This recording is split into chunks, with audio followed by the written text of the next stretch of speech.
The maze is twisting, you're not twisting. Do you plan to see what you're missing? The sound of a bell from a tiny adventurer signals a new beginning. Hello everybody, my name is Skybound. And today we're reviewing episode 6 of Boku no Hero Academia, or My Hero Academia. As usual, find the reaction down below in the link. We didn't mention that last time, but I'm sure you found it. You seem like smart cookies. Now, yeah, so before we begin... Well, I will say this. I said there wasn't any bloody, like, cliffhangers in here. Yeah. There's the flipping cliffhanger, but we just... Oh, I am basically having so many shows at the moment with cliffhangers, right? I've lost count of how many. Darling and the Franxx, flipping the new SO series that we've been watching, and flipping ML, well, almost MLP, but this and then this flipping thing. Crying out loud, enough of the flipping cliffhangers. But on the bright side, it does mean we keep watching it because we're just like, what the heck happens next, you know? Well, yes. Anyway. But yeah, who wants to start with theirs? You go first. Right, okay, great. So, yeah, this episode was actually quite enjoyable, as all of them have been so far. I honestly can't say that I've really disliked any of the episodes of Boku no Hero Academia so far. They've all been very well made. They've had good sort of production value. They've had, just in general, a good sort of pace to them, and this one was no different. What I did like was the fact that first of all, we're finally actually seeing a battle between Kachan or Bakugo and Midoriya, Izuku Midoriya. And we're actually going to be seeing them fighting. And first of all, Midoriya, what the fuck was that judo flip you did there? Yeah, that was I never thought I'd see him pulling off a freaking judo flip, you know? That's like, it's like, hold on a second. But yeah, apparently he's been, you know, watching him, you know, every breath you take, every move you make. That doesn't sound creepy, it's talking.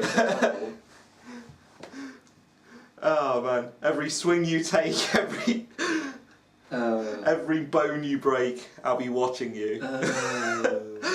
Oh, it's great. That's how you turn into a song.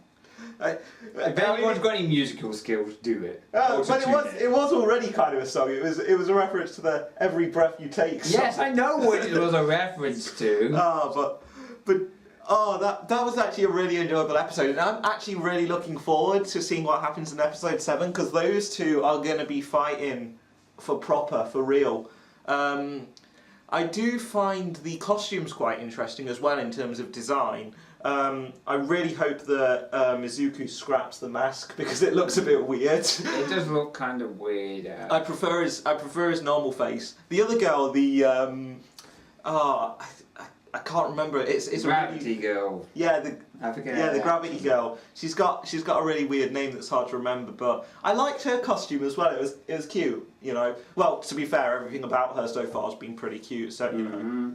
And then there was the I'm not sure what hero it was, but the one who was just kept putting their thumbs up and going, "This is good. This is." You know. Oh no, the only thing they had available was this skin tight swimsuit. I didn't see that. Oh, it's just like, yeah, this is just going to be a thing, isn't it? But no, it's very good. And to be honest, the thing about Hero Academia is I don't see it having like much in the way of sort of fan service in the way that a lot of anime do. Purely because the art style doesn't seem to be kind of a fan servicey type, you know? It seems to be Does the art style for fan servicey types? Well, typically we'll have a more kind of smoother look to it. It's hard to describe, but you'll find that a lot of anime that use fan service have a very kind of similar look to them. This has a more Less jiggle physics. Well, yeah, that as well, but there's also the just in general, this has a more of a hand-drawn style that's a bit different to others. Not necessarily rougher, but it looks a bit more hand drawn than you see a lot of anime. Yeah, it looks like closer to hand drawn than. It's kind of like one of those things where it's kind of hard to explain, but once you actually see a few anime of that type, you sort of get the. Well, you get. I have actually seen some that have been hand drawn, and like properly hand drawn. Some of the older ones, and it's like. Yeah. Also, I don't think it would really fit the theme of Hero Academia in general. I mean, No, it wouldn't. Franks, you can definitely see. Oh god, the fan Frank's definitely. Frank's is definitely yeah. a bit more fan servicey, but then considering the subject's basically, it's about love. It's essentially about love. Yeah. It's a love story, but a very flipping good one at that, done in a very good. But yeah. Anyway, we keep on going on about that bloody show, but it's only because it's so good. That's the side that it's a good show, and so is this, in fact. Yeah. And in fact, I really enjoyed this episode. We didn't really see much in terms of advancement. We just kind of saw, you know, A setup basically for Well, the setup probably for the a- epic battle. a set up for an epic in school, so with boundaries battle. You know, you got to make sure that they fit to those safety regulations and everything. Do they even have safety bags? Probably not, but you know. So yeah, I have to say, while not much actually happened here, I'm very curious, thanks to how it ended, to see what happens next episode. So it was good in the case that it's made me want to keep watching the series to see how it progresses. So on that note, factoring in everything, so that would be, you know, the overall characterization, which was great, the setup, like the pacing, again, great, can't complain about it. I can't honestly think of anything really off the top of my head that I want to actively complain about, apart from, what's his name, that teacher saying, oh yeah, actually, you know that whole expulsion thing, yeah, I was just bullshitting. Yeah, but to be fair, he was revealed that he clearly changed his mind about that at the last minute, just because of because he saw potential. Yeah. So that at that point, yeah, okay, he wasn't really lying for that reason. He was lying, but it was a completely different lie. So Yeah.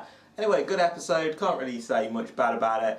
I'm gonna not give it an 8 because we keep doing that. So I'm gonna give it an 8.7.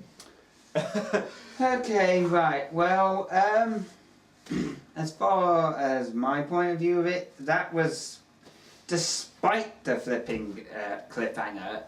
Admittedly, so it does make me want to watch for the next episode. But that's what cliffhangers generally are for. Yeah, it was a very good episode, that one, especially seeing him use his knowledge of basically how his opponent would fight, you know, and using that to his advantage was, and that judo, that flipping move was like, what the bloody hell, where did that come out from? I reckon that some of that strength came from him having this new quirk, because I don't think he would have been able to do that. Okay, he would have known which direction that was going to punch, but he wouldn't have been able to, like, basically flip him over like that without the All Might power. I bet you that was the beginning of him being able to control it. I mean, to be fair, a lot of those grapples in generally require momentum more than they require actual strength. So it's very possible.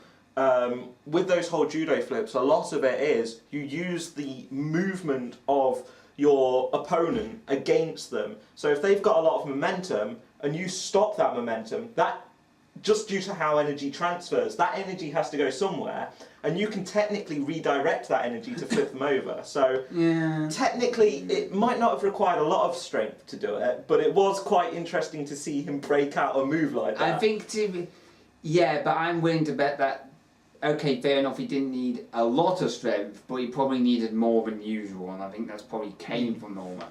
We'll probably find out later on whether that actually came from him using that or not, or just using general fighting skills. But yeah, I find it interesting how he was able to pull that off. His outfit, the ears and the mouth thing, it was like, I kind of, yeah, I suppose it's a required taste, I would say. It's an acquired taste. Yeah, anyway, it was a bit shit, but yeah, but anyway, yeah. So essentially, so in other words, his outfit was. I like the idea that his mother basically made that thing, or Yeah. at least it was. She saw the thing that he basically designed and decided to help him out there. I mean, Yeah. Yeah, it was a sweet little thing that happened.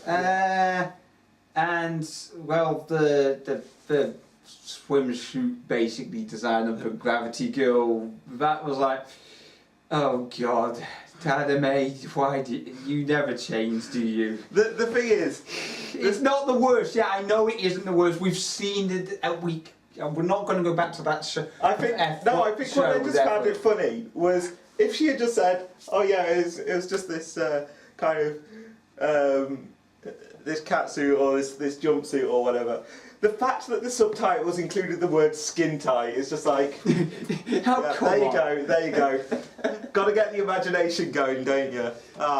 They know their audience. They've got to get the artists, you know, a bit of this, you know, a bit of salt. But yeah. Anyway, getting back to Red Phil. Yeah. Okay. Fair enough. And I find it interesting how. Oh God, who's the guy's name who's got the explosion hand things again? Megumin. No, not. No, I'm talking about. Damn it! She would last 5 fucking minutes. She's basically, when you think about it, she's kind of like the Izuku version of the explosion thing, where she can only use it once and at 100% charge, and as soon as she uses it, it's gone. Essentially, that's. Yeah, but getting back to my. But yes, anyway, the guy. Kachan, I think is. Yeah. Kachan. Yeah, what I find it interesting. He's on the villain team. It could be considered foreshadowing. We don't know, but Maybe it was fate. maybe it's foreshadowing because, to be fair, that guy does totally seem like a villain in the making. That does. Yeah. The only other thing I can really think of with him is maybe he doesn't end up a villain, but he starts off as kind of like a villainy type, and then he gets inspired by the wholesomeness and purity of Izuku, and by the power of friendship and magic. No. This is a wrong show for that sort of thing to happen. Probably. Let's put it this way: redemption. I don't think this is a sort of show where they get redeemed every 5 flipping minutes like MLP does. Yeah. The one thing that MLP gets wrong sometimes. Anyway, with that aside. Anyway, but yeah, that aside, as far as this episode is concerned, I'm going to give it an 8.6.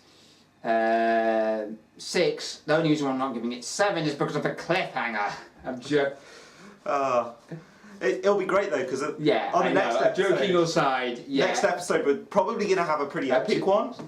Yeah, so okay. To be fair, I honestly I'll probably give it an 8.7. To be fair, Yeah, but yeah. Looking forward to episode 7, lucky number 7. Sounds like it's going to be a great episode, purely based on the fact that we've got an epic battle coming up, and we've basically got Explosion Boy version, versus, fucking hell, I can't speak today. Explosion Boy, or Bakugo, versus One Poke Man. So we're just going to call him One Poke. Until he gets his power under control, he's One Pokemon, damn it. But yeah, great episode. Overall rating is an 8.7. We hope you enjoyed our reaction to it and our review. If you did, leave a like, comment, subscribe, all that good stuff. As usual, I'm Skybound. Skyflex. And we will see you next time. Goodbye.